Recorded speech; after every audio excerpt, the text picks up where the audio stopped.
ఉదయకాల సమయంలో దేవునితో ప్రతిదినం అనే చక్కటి కార్యక్రమానికి స్వాగతం. బాగున్నారా? పొద్దున్న లేచారా? ప్రార్థన చేసుకున్నారా? ఈ దినం పరిశుద్ధ గ్రంథం నుండి ఒక వాక్యం చదువుకుందాం రండి. కీర్తనలు 146:7 బాధపరచబడు వారికి ఆయన న్యాయం తీర్చును, ఆకలిగొన్న వారికి ఆహారం దయచేయును, యెహోవా బంధింపబడిన వారిని విడుదల చేయును. బాధపరచబడు వారికి ఆయన న్యాయం తీర్చును. ఈ లోకంలో అన్యాయం, బాధ, అణచివేత చాలా ఉంటాయి, కానీ దేవుడు వాటిని చూసి మౌనంగా ఉండడు. ఆయన న్యాయమైన తీర్పిచ్చే దేవుడు. మనకు అన్యాయం జరిగినప్పుడు కూడా దేవునిపై నమ్మకం ఉంచితే ఆయన సమయానికి న్యాయం చేస్తాడు. ఆకలిగొనిన వారికి ఆహారము దయచేయును. ఇది కేవలం శరీర ఆకలికే కాదు, ఆత్మీయ ఆకలికి కూడా వర్తిస్తుంది. దేవుడు మన అవసరాలను చూసుకుంటాడు. మనం ఆయనపై ఆధారపడితే అవసరమైన దానిని సమయానికి సమకూరుస్తాడు.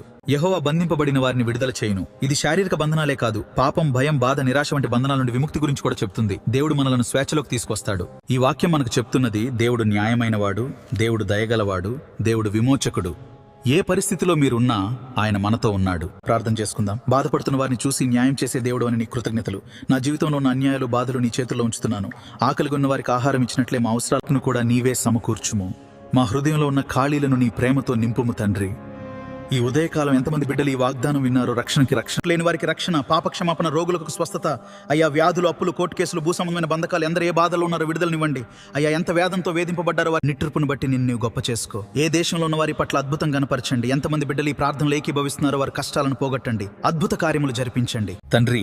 ఈ రోజు మ్యారేజ్ డే, బర్త్డే జరుపుకుంటున్న బిడ్డలను దీవించి ఆశీర్వదించండి తండ్రి. నీకే మహిమ, ఘనత, ప్రభావములు చెల్లిస్తున్నాం తండ్రి. ఆమెన్. మీకు గనుక ఈ సందేశం నచ్చినట్లయితే shalom printers YouTube channel subscribe చేసుకోండి, లైక్ చేయండి, మీ ఫ్రెండ్స్కు, మీ ఆత్మీయులకు షేర్ చేయండి. God bless you.